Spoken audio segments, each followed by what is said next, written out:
세문, 남쪽에 세문, 서쪽에 세문이니 어성의 성곽에 12 기초석이 있고 그 위에는 어린 양에 12사도의 이름이 있더라. 아멘.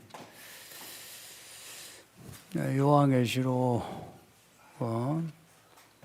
하나님이 반드시 속히 이루실 일들을 기록한 책입니다. 그 일들 내용이 7인으로 되어 있어요. 7인으로 도장인자입니다. 두루마리에 도장이 이제 적혀 있는데 하나 떼면 또 하나 떼면 또 하나. 그 7인에서 첫째 인에서 6째 인까지 떼었는데 재앙이 일어나요. 그런데 7째 인을 떼는데 나팔이 불려요. 첫째, 둘째 나팔 불려요. 6째 나팔까지 이제 재앙이 있어요.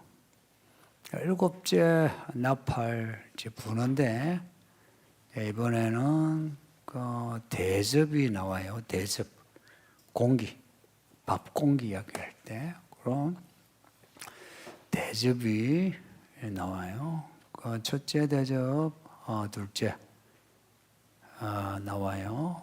근데 7 대접의 마지막 7째 대접으로 모든 게 끝나요. 근데 이 7인 나팔 대접을 했는데 우리가 주목할 거는 마지막에 7째 나팔에 있는 7 대접들입니다. 그 7 대접은 재앙의 마지막인데 그 마지막에 그 재앙이 무시무시합니다. 요한계시록만 나오는 게 아니고 구약과 신약, 복음서, 서신서 함께 그 마지막 재앙이 전무후무하다. 그렇게 예고하고 있고, 그리고 앞에 7 교회 주신 말씀에서도 잘 믿으면 그 대환란을 면하게 하신답니다. 그리고 스토리, 이 흐름에서 그 마지막 그 7 대접들, 그 7째 나팔 불기 전하고 불 부는 때까지 요 사이 내용이 요한계시록에 많아요. 그러니까 7 대접의 재앙이 있기 전에 7 대접에 대해서 많이 우리에게 오리엔테이션을 해요. 막 보여줘요. 이러이러하니까 준비하고 하나님이 이렇게 하신다. 이렇게 하신다. 그래서 이제 해석의 문제예요. 7 대접이 있기 전에 이 세상이 무시무시한 환란 속에 있기 전에 잘 믿는 사람들은 이 땅에 환란을 겪지 않고, 그러니까 어느 정도 환란을 겪지만 그 대환란을 겪지 않고 하나님이 구원하신다. 이제 이렇게 해석하는 겁니다. 저는 성경을 읽으면 읽을수록 정말 그렇다. 기도하면 할수록 정말 그렇다 하는 확신을 줘요. 잘 믿는 성도 되는 게 지금 우리가 가져야 할 최고의 모습입니다. 부자도 좋고요, 건강도 좋은데 잘 믿는 사람 되는 거. 그러면 잘 믿는 사람은 어떤 사람이 잘 믿노? 라고 하면 요한계시록 앞에 내용들 놔두고 요한계시록에서 1장과 22장 그 마지막에 처음과 마지막에 나와 있는 그 모습은 이 계시의 말씀을 읽고 듣고 지켜 행하는 사람이라 그 사람이 복이 있답니다. 근데 구약 신냐 할 거 없이 이제 성경을 펼쳐보면 사실은 똑같은 말씀이에요. 말씀을 들어라. 들어라. 우리는 듣고 그 말씀을 지켜라. 순종하는 거죠. 이게 구약 율법의 핵심이에요. 그리고 복음서도 예수님이 귀 있는 자 들어라 하시고, 그리고 요한계시록도 성령이 교회들에게 하시는 말씀을 들어라 하시고, 그리고 지난번에 사도교회 이야기를 봤지만 사도교회가 교회 겉으로 보면 교회인데 죽은 교회라. 왜? 믿는다 하는데 믿는 행위가 온전하지 않더라. 그래서 온전한 행위를 가져라 라고 해요. 그 온전한 행위의 모습이 흰옷을 입은 모습이에요. 흰옷을 입은. 그 이기는 자는 그 일곱 교회는 이기는 자는 하고 상을 주는데, 그 일곱 교회마다 이기는 자는 하고 상을 주시는데, 그 주시는 상의 내용이 에베소 교회에서부터 라오디게아 교회까지 다 새 예루살렘에 들어가는 내용입니다. 이기는 자는 이곳에서 떵떵거리며 살고 복이가 산다. 이런 말씀 우린 기대하지 마. 그런 건 없고 새 예루살렘에 들어간다. 그러니까 알고 보면 인생의 가장 중요한 거는 우리가 근심 없이 전쟁 없이 가난 없이 사는 건 좋은데, 근데 이렇게 사는 게 천년만년 살 것 같으면 안녕하게 사는 게 제일 좋죠. 근데 우리가 천년만년 살 게 아니고 죽어요. 혹은 죽거나 예수님이 오세요.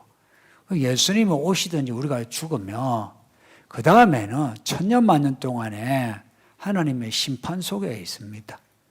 그 심판에 이기는 자는 하고 상을 받으며 우리가 영원한 생명으로 새 예루살렘에서 살고, 그렇지 못하면 지옥에서 영원히 고통 속에 있게 되는 겁니다.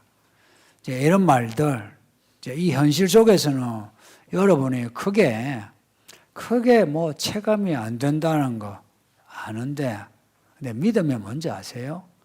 보이지 않는 거, 그리고 바라는 것에 그 내용을 체감하는 게 믿음입니다. 그런 믿음을 가지도록 애써야 돼요. 그 청소년 수련회에서 우리 한 아이가 야곱에서 이스라엘 되게 해달라고 정말 모든 걸 다 했어. 그렇게 기도를 해서 하나님을 만났다고. 그래서 제가 여러분에게 아침에 말씀 드릴 때 하나님께 엎드려 물어보고 답을 얻기까지 엎드려야 한다고. 하나님은 반드시 답을 하신다고. 이제 하는 그런 말을 그 학생이 충분히 공감한다는 겁니다. 그런데 여러분 중에는 부모라도 하나님 은혜로 살아온 거는 맞아요. 맞는데 야곱처럼 엎드려서 씨름을 해서 이스라엘이 된, 혹은 아브라함이 이삭을 바치듯이 이제야 네가 나를 경외하는 줄 알았다라고 하는 그러한 칭찬을 받은 성도는 사실 그리 많지 않습니다. 그건 여러분이 믿음이 없다, 믿음이 헛되다 이런 말 하는 게 아니고, 보세요. 야곱이 이스라엘 되는데 과정이 있죠. 아브라함이 이삭을 바치는데 과정이 있죠. 그 과정에 있는 거는 맞는데, 그 아브라함이 이삭을 바치는 그 믿음의 그 포인트, 야곱이 이스라엘 되는 그 믿음의 그 포인트, 그 지점까지 그 지점을 가지고 있는 성도는 그래 많지 않다 이야기입니다. 그 지점을 가지고 있는 성도는 그렇게 엎드려서 씨름한 흔적이 있어요. 야곱이 씨름하고 난 뒤에 쩔뚝거렸다 하죠. 그리고 이름이 바뀌었어요. 말하자면 겉으로 바로 드러납니다. 바로 드러날 때에 목사인 제가 모르겠습니까? 옆에 성도가 모를 것 같습니까?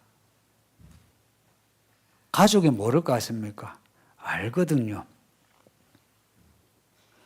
이들 이기는 자들이 아브람도 야곱도 다윗도 알고 보니까 다 새 예루살렘 이름이 있더라 하는 겁니다. 생명책에 이름이 있고요. 그리고 오늘 본문에 새 예루살렘의 문들이 12문이 있는데 그 12문에 12지파의 이름이 있더라 하는 겁니다. 뿐만 아니라 그 성에 기초석이 있는데 그게 19절에 보면 전부 다 보석들입니다. 12보석들이에요. 12보석 이름이 달라요. 그러니까 12사도의 이름이 있더라. 새 예루살렘에. 고로 12지파, 12사도만이 아니라 이 성도들이 전부 다 새 예루살렘에 이름이 있습니다. 그러니 1절에 보면 하늘에서 내려오는데 하늘 어린 양의 신부라. 아시는 것처럼 구약 이스라엘은 하나님의 신부예요. 교회 예수님의 신부예요. 그 새 예루살렘에는 믿는 사람의 이름이 다 있는 거예요. 제가 오늘 제가 강조하고자 하는 이제 그 내용은 새 예루살렘이 동글동글하지가 않아요. 사각형이에요. 가로, 세로, 높이 다 사각형이에요. 이게 정방형이라 하는데 이 새 예루살렘의 이 사각형은 네 방향으로 되어 있죠. 네 방향으로 되어 있는데 그 문과 기초석에 지파들의 이름과 사도들의 이름이 있다는 거예요. 그러면 그 지파들의 이름과 사도들의 이름이 아무렇게 이름이 기록이 되어 있을 것 같습니까? 아니면은 딱 정해진 이름 그 문에 그대로 있을 것 같습니까? 아무렇게나 있지 않다 이야기입니다. 이걸 어떻게 아느냐? 역사적으로. 그러니까 구약의 역사 보면 이스라엘이 광야 지날 때에 이제 움직이잖아요. 그리고 움직이다가 이제 멈춰 이제 거주하죠. 거할 때에 성전이 중심이에요. 성막이 중심이고, 그리고 동남서북으로 이렇게 되어 있죠. 동남서북 순서가 그래요. 그래서 동쪽 제일 앞에는 유다 지파가 이제 리더가 되고, 남쪽에 르우벤 지파, 그 장남 아니에요. 유다는 믿음의 장남이고, 유다 지파가. 그리고 서쪽은 에브람, 요셉의 아들이에요. 북쪽은 단 지파. 요 순서 반드시 지켜야 돼요. 뿐만 아니라 움직일 때도 순서가 있어요. 유다 지파, 그리고 이게 르우벤 지파 앞에 가고, 그 다음에 레위인들이 가요. 레위인들이. 그 다음에 이제 에브라임과 단 지파가 따라가게 돼 있어요. 근데 이 순서는 질서예요, 질서. 이 질서 어기지 않아요. 그리고 12지파가 그렇다면 12사도의 경우는 우리가 잘 모르지만 12사도 또한 이렇게 동서남북 이제 네 방향 있다 합시다. 하면 동서남북으로 이들 사도들도 이름들이 있다 하는 겁니다. 그렇게 사도들의 이름이 있다 하면 이 사도들이 누구냐면 교회의 기둥들입니다. 사도들이. 교회의 기초들이에요. 고로 사도들이 있는 곳에 교회가 있어요.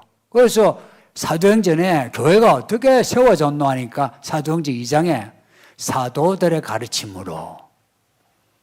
사도들의 가르침으로 교회가 세워질 때에 교회가 아무렇게나 세워지지 않는다 이야기입니다.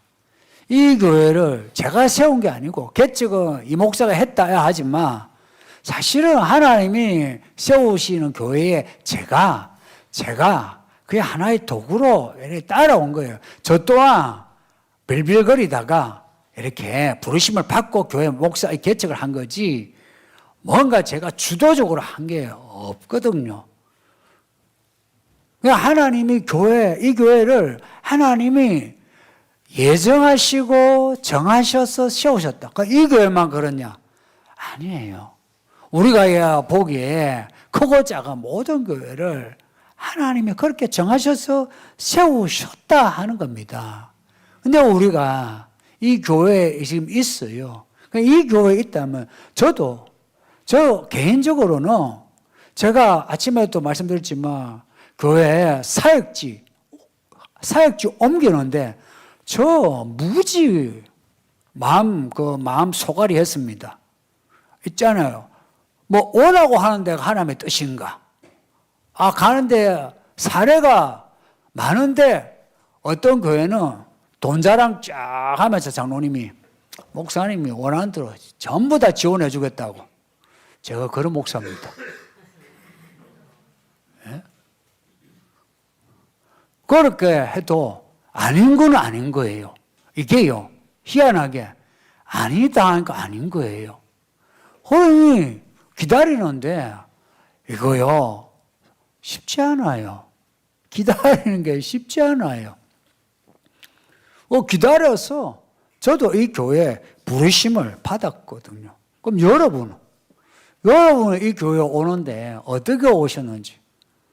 저는 우리 각자가 이 교회에 오는데에서의 이야기를 잊어버리면 안 된다 이야기입니다. 이스라엘의 그 출애굽 이야기를 막 줄창하죠, 그죠?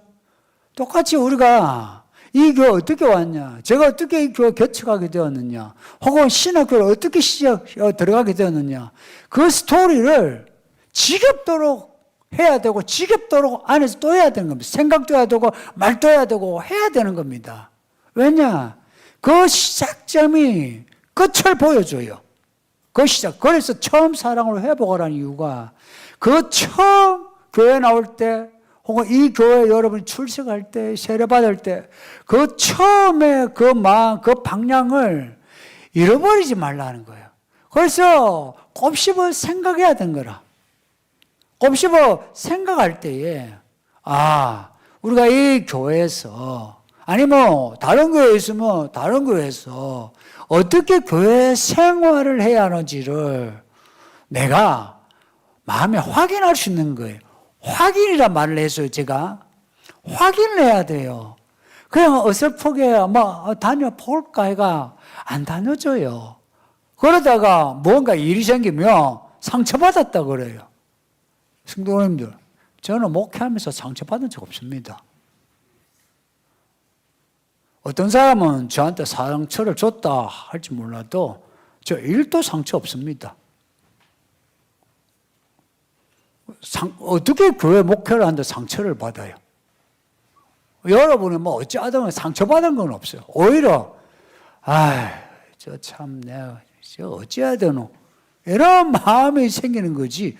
여러분도 여러분의 만일에 정말 하나님의 부르심을 확인한 사람 같으면 여러분도 상처 안 받아요.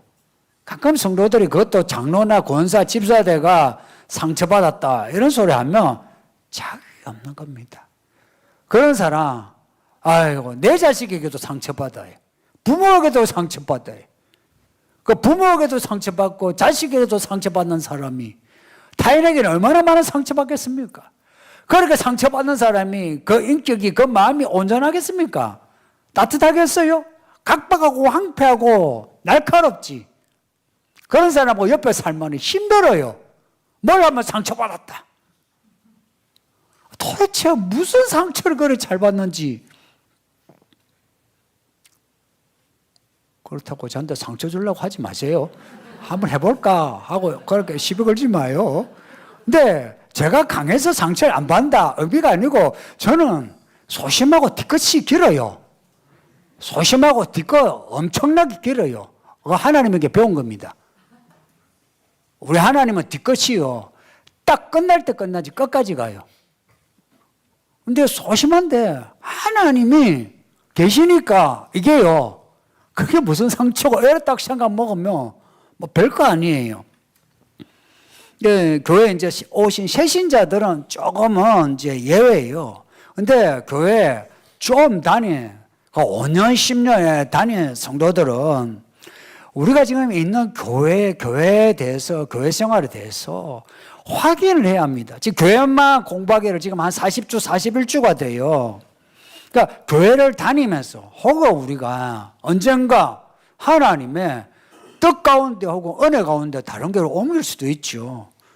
그럴 때 이 교회에 있으면서 확인, 어딘가 옮기면서 확인, 답을 얻어야 합니다. 제가 자주 말하는 게 우리 하나님은 말씀하는 분이에요. 말씀이 하나님이시라. 그 말씀하시는 하나님이 우리가 물어보는데 대답을 안 하겠습니까?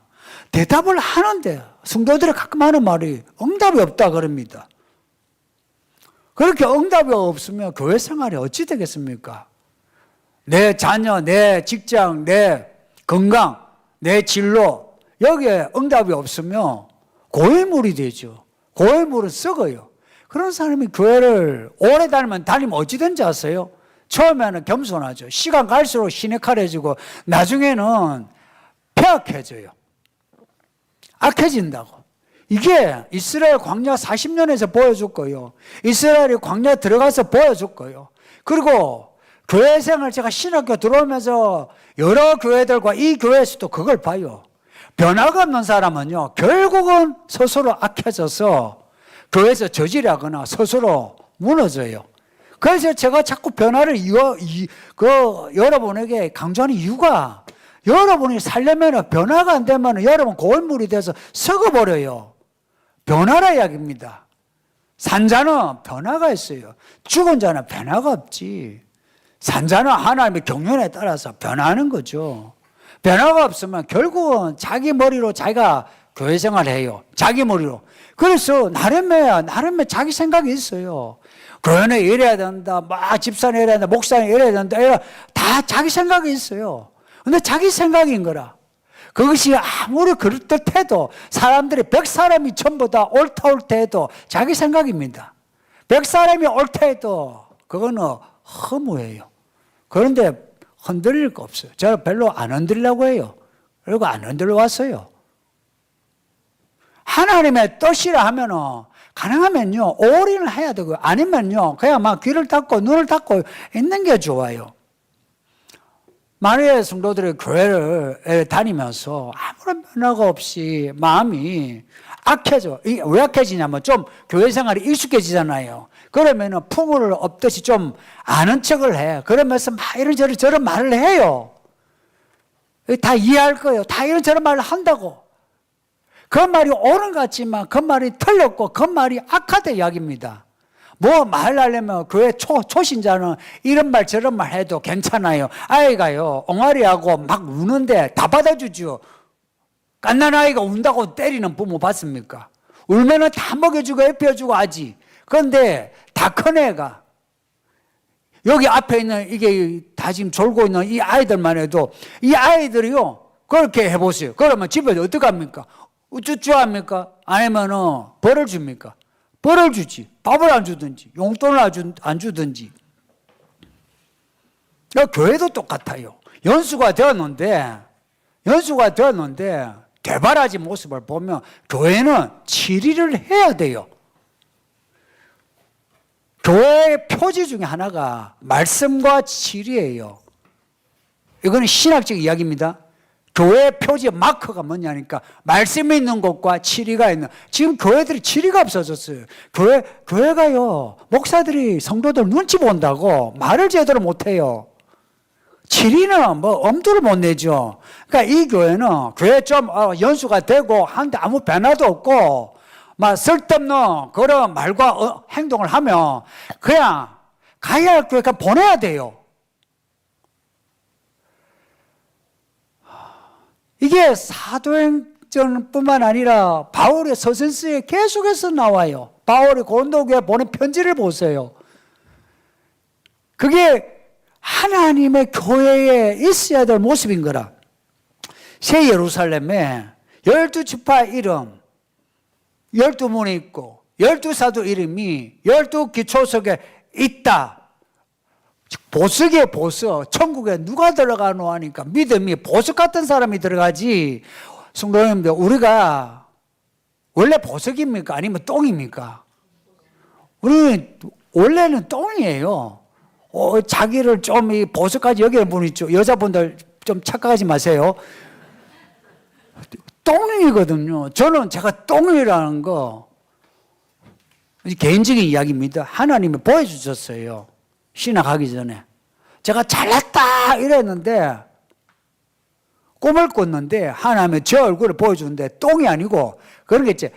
얼굴에 화상을 입어가지고 얼굴이 전부 다 타올라 살같이 뒤집어지는 그걸 보여주셨어요. 그러니 그때 겸손을 하지 않을 수가 없죠. 이런 똥 같고 괴물 같은 우리들인데 이렇게 불러서 보석으로 만들려고 하면 보석이 되어야 해요. 그런데 그 보석이 그냥 됩니까? 연단이 되어야 보석이 되지. 이 연단이 필요한 거예요.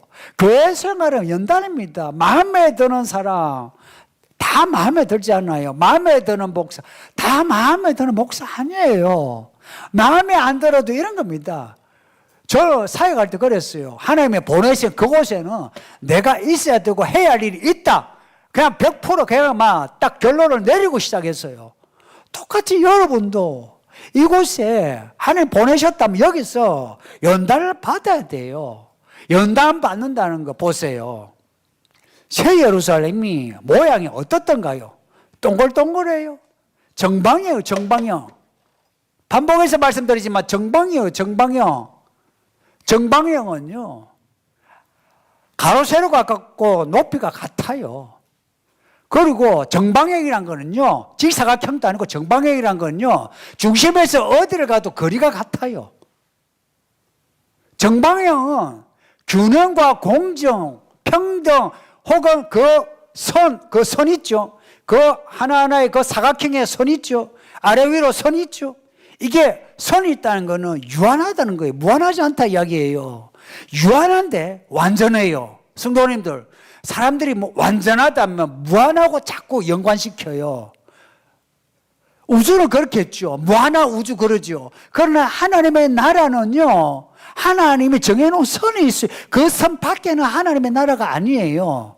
그 선이 뭐냐? 그게 하나님의 의예요, 의. 하나님의 정의예요, 하나님의 정의.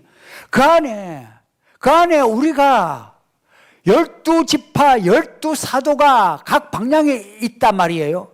그러면은 그 사도와 그 지파들만 있는 게 아니고 우리도 그 속에 있는 거예요.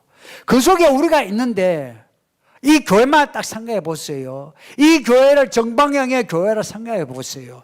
정방향이 되려면은 우리 성도들 모두가 그 선을 맞춰야 되고, 그리고 가로세로 높이 서로가 맞춰가야 돼요. 균형이 맞아야 돼요. 예를 들어서 내가 과한 열심, 과한 헌신, 과한 지식을 가졌단 말이에요. 아, 좋은 거 아니에요? 근데 저기에 보면은 부족해. 그러면 내가 그를 위해서 내가 헌신하고 그를 돌봐줄 수 있는 거예요. 그래서 서로 맞춰가야 되는 거라. 그리고 그 방향이 동서남북으로 같아야 되는 거라. 균형이에요, 균형. 그래서 이 교회는, 이 교회 보세요. 뭐 특별히 강조하는 게 있어요? 뭐 여러분이 생각하는 뭐 교회의 어떤 특징이 있어요? 사실은 없어요. 말씀, 기도, 우리의 삶, 이걸 자라가게 하자. 보세요. 자라가게 하자. 그 자라가는 데가 어디까지 자라가는지 아세요? 정방향의 그 온전한, 완전한 모습으로 자라가자 이야기입니다. 그 완전한 모습에까지 자라가자. 아직 우리가 덜 자랐거든요. 아직 우리의 모습은 정방향이 아니라 울퉁불퉁 모습이에요. 모습이 찌글찌글하다 이 말이에요. 아니면 쪼글쪼글하단 말입니다.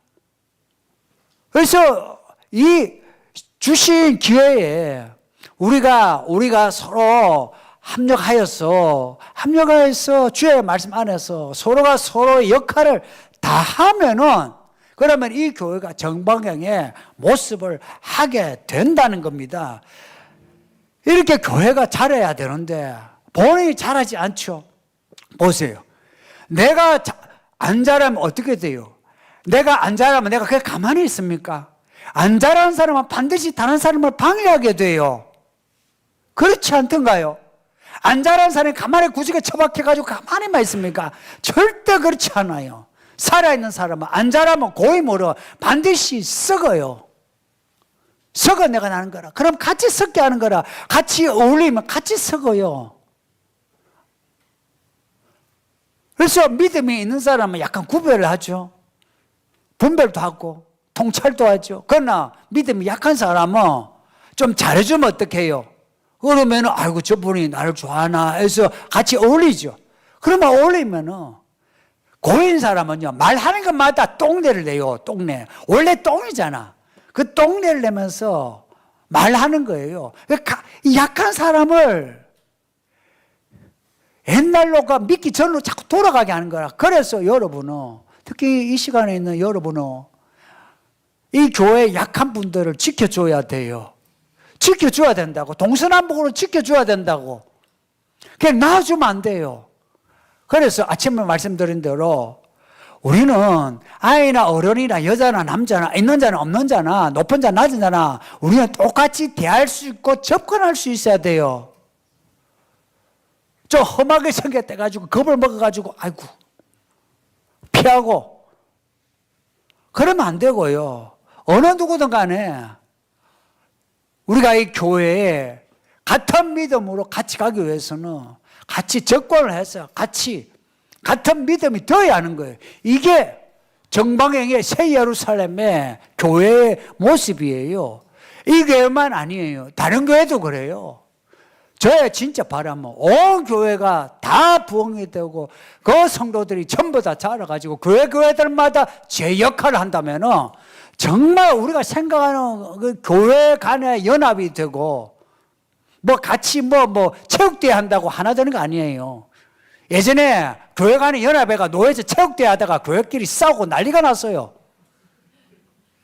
심판이 공정하니 안 하니 해가지고 장로가 집사고 이 새끼 저 새끼 하고 막 달라들고 그러고 막 말리고 그랬어요. 제가 직접 경험한 거예요.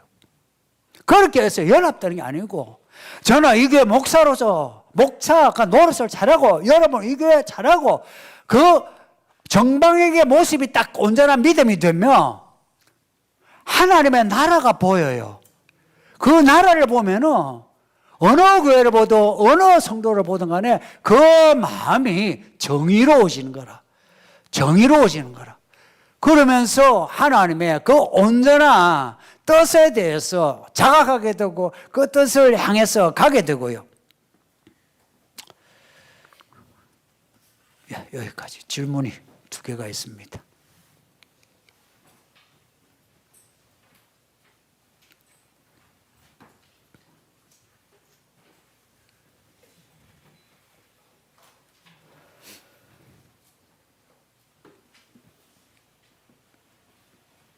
이 질문자는 하나 이야기를 더 해야 돼요.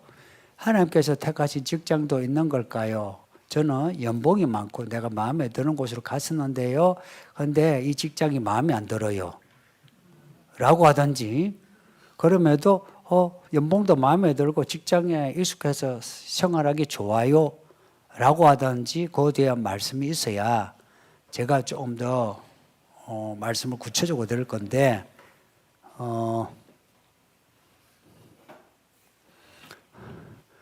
연봉이 많은 직장에 간 거 하나님께 감사하세요. 감사하세요. 제가 하나님께 응답을 받고 어디 가세요라고 할 때에 있잖아요. 교회 모든 성도가 다 응답이 받고 이사하고 직장 옮기고 하지는 못해요. 그러려면 있잖아요. 아브라함도 아브라함에서 아브라함 돼야 돼요. 야곱도 이스라엘 되어야 해요. 그래서 그 믿음에서 나는 그렇게 맡기도 안 했는데 하나님이 연봉 많은 데로 옮기게 하셨단 말이에요. 그러면은 그 직장에 연봉은 많은데 참 이 직장이 참 양심에 죄를 자꾸 짓게 하고 앞으로 내 살아가는데 믿음에서 큰 뭐 도움이 안 되고 해가 될 것 같다 이러면 몰라도 직장에 큰 문제가 없으면 하나님이 연봉 많은 곳으로 옮긴 것에 대해서 감사하면 그게 옳을 것 같아요. 연봉이 많은 게 좋아요? 적은 게 좋아요? 예. 그거는 우리 모두의 바람을 아시고 옮기게 하신 거예요. 실제 여러분 중에 이 질문자가 해당이 되는지 몰라도 하나님이 그 상황에 맞게 예를 들어서 돈이 이제 더 필요해요. 더 필요한데 특별히 이직에 대해서 막 뭐 야곱처럼 주세요 하지는 않았는데 어떻게 해서 기회가 생겨서 이직을 해요. 그 이직을 했는데 연봉이 예전에 비하면 엄청 많은 거라. 그럴 때가 마음에 무슨 마음이 들어요? 아, 하나님이 옮기게 하셨구나 하는 거죠. 그 연봉이 많고 내가 마음에 드는 곳에 마음도 든다니까 축하합니다. 그럼 됐습니다. 내가 그 뒷부분은 내가 잠시 잊어버렸어요. 마음에 드는 곳을 갔다면은 축하해요. 그리고 그 다음에 옮길 때도 그렇게 되게 해달라고 하세요. 그 다음에 옮길 때도. 지금은 평생 직장의 개념이 아니죠. 아마 연봉이 많고 마음에 드는 것 같다면 다음에 또 옮겨야 될 때가 있을 거예요. 그러면은 이제는 기도가 필요해요.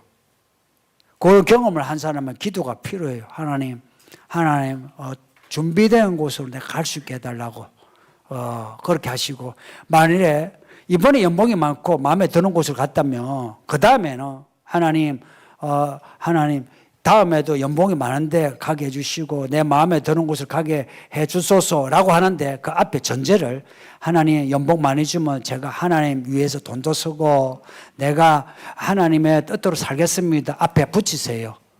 그 전제를 붙이세요. 그거 우리 하나님의 아버지입니다.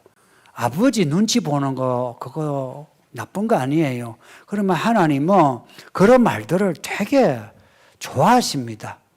그런 거 있잖아요. 우리 그 아들이 내 재산 주시오 이거 하고 아버지 내가 내 재산 주면 내가 이걸 해서 아버지 내가 잘 모실게요 하면 어때요? 좀 말이 다르죠. 그러니까 하나님 이번에 참 내가 연봉 괜찮은데 오게 해줘서 감사합니다. 또 마음에도 들어요. 하면서 이제 몇 년 지나면 이분이 반드시 이직에 대해 또 생각하게 돼요. 그럴 때 지금 뭐 이직에 대해 기도하라는 게 아니고 나중에 이직할 때에 그렇게 하세요. 하나님 내가 주를 위해서 내가 일을 하겠습니다.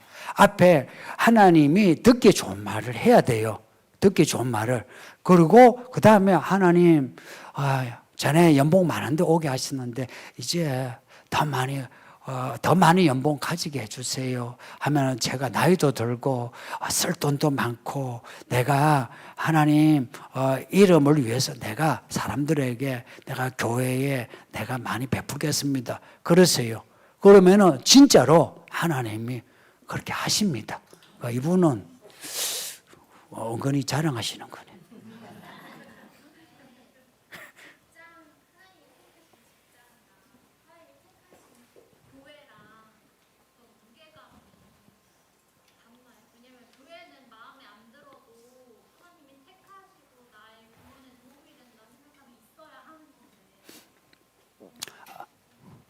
아주 좋은 질문이에요. 직장도 안 다니면서.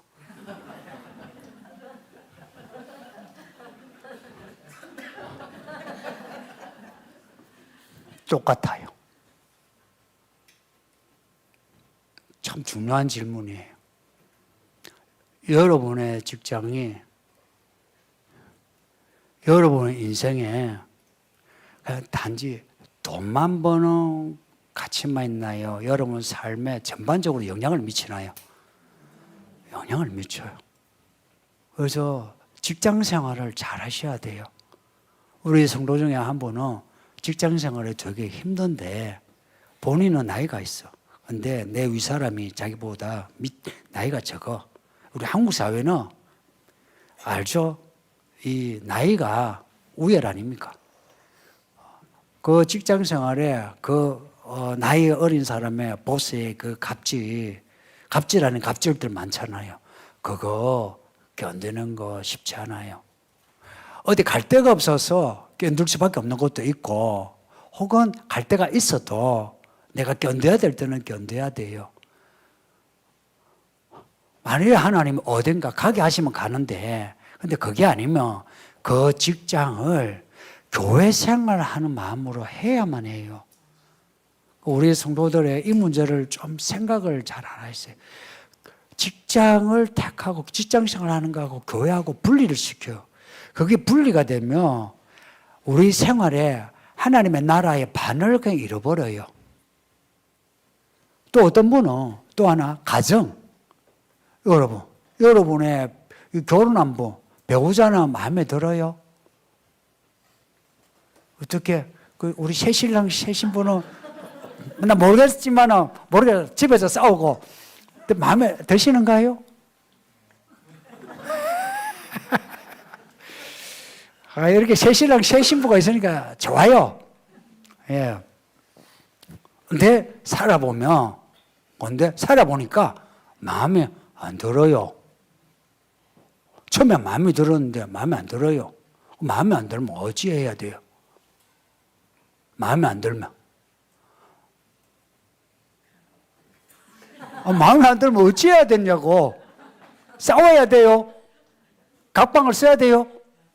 마음에 안 들면.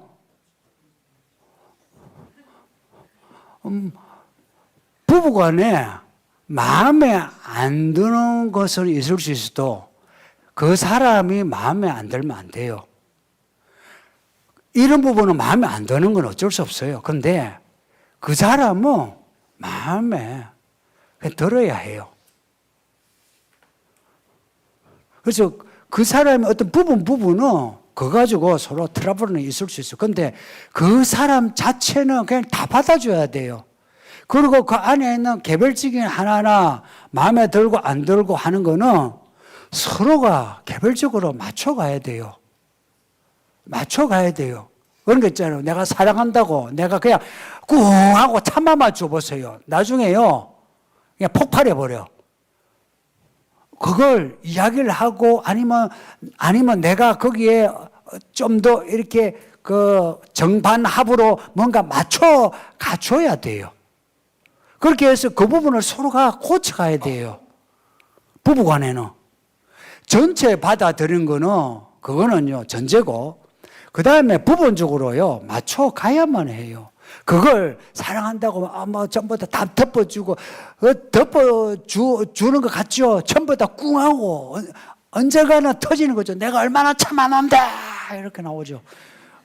참지 마시고 이야기를 한마디 하는데 이제 이야기를 잘해야 돼요. 이야기하는 법을 좀 배우세요. 우리 그 부부들과 뭐 이야기하다가 당신 그러면 되나 하면 뭐라고 합니까? 당신은 이러면 어떻게 해요? 그래서 믿음으로 산다는 거는 알고 보면 우리 하나님을 대하는 태도도 배우고 사람 대하는 것도 배우는 거예요. 아내가 남편 사랑하는 거, 남편이 아내 사랑하는 거, 이거요, 아는 것 같죠? 진짜 어려워요. 저는 지금도 공부합니다. 열심히 공부합니다. 시행착오가 커요. 전체는 받아들일 수 있는데, 개별적으로 보면은, 똑같은 거예요. 죽을 때까지 그래요. 이제 죽고 나면 그러겠죠. 그립다. 그러니까 죽어봐야 아는 거지. 근데 사라질 때는 평생을 그래요. 그러니까 직장도 그래요. 하나님이 맞춰야 만난 사람은 그냥 같이 사세요. 사람을 받아들여요. 직장은 결혼하고 다르죠. 이직, 전직이 가능하죠. 그러니까 결혼과 교회와는 다른데 뭐가 같으냐? 하나님이 보내신 곳이다 라고 하는 하나님의 예정에 대해서는 똑같아요.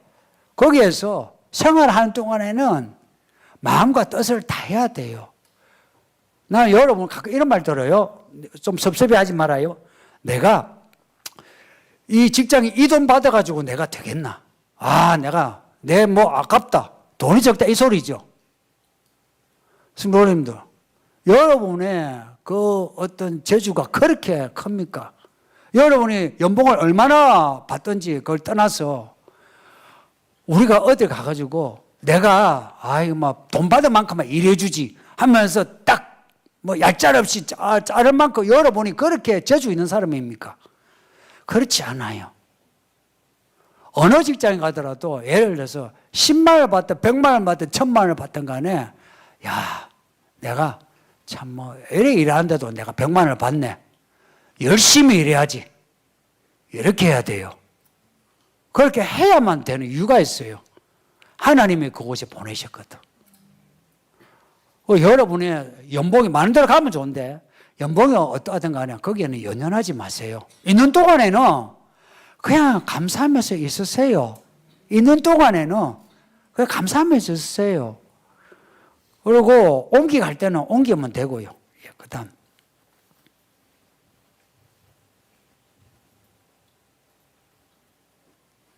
내 스스로는 변화되고 있다고 생각하는데 목사님께 설교 때마다 변화들 하시니 저한테 하시는 말씀인 것 같기도 하고요. 진짜 변화되는지 어떻게 알 수 있을까요?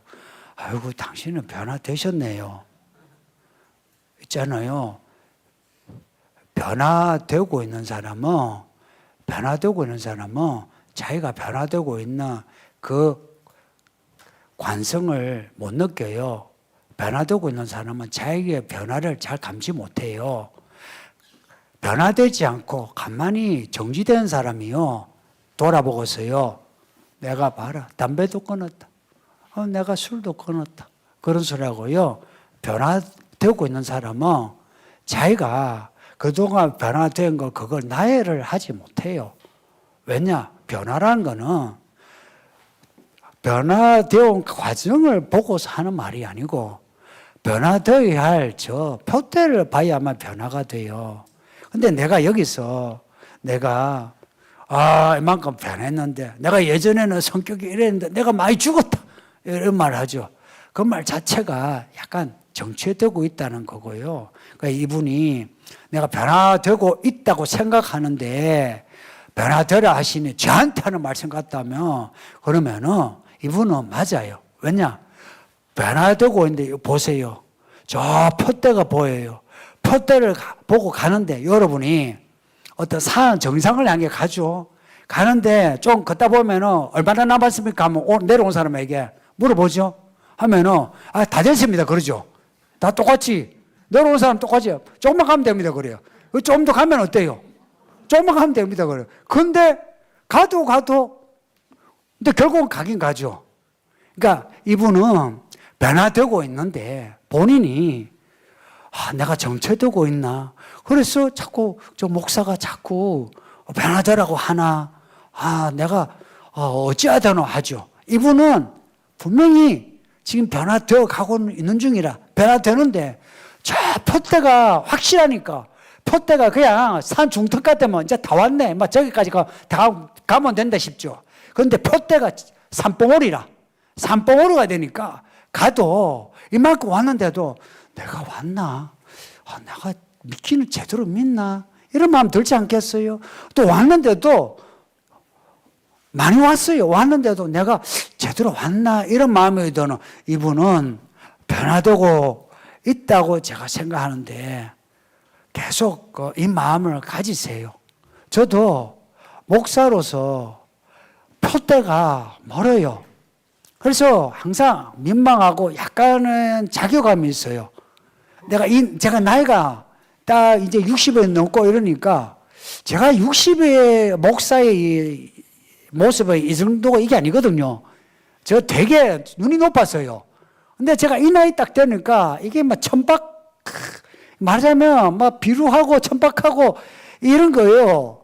앞에 설교를 막 이렇게 하는 거지. 하는데 스스로는 마음이 불편한 적이 많아요. 여러분도 난 똑같다고 여겨요. 그러나 우리가 서로가 그래 우리가 방향이 맞단 말이에요.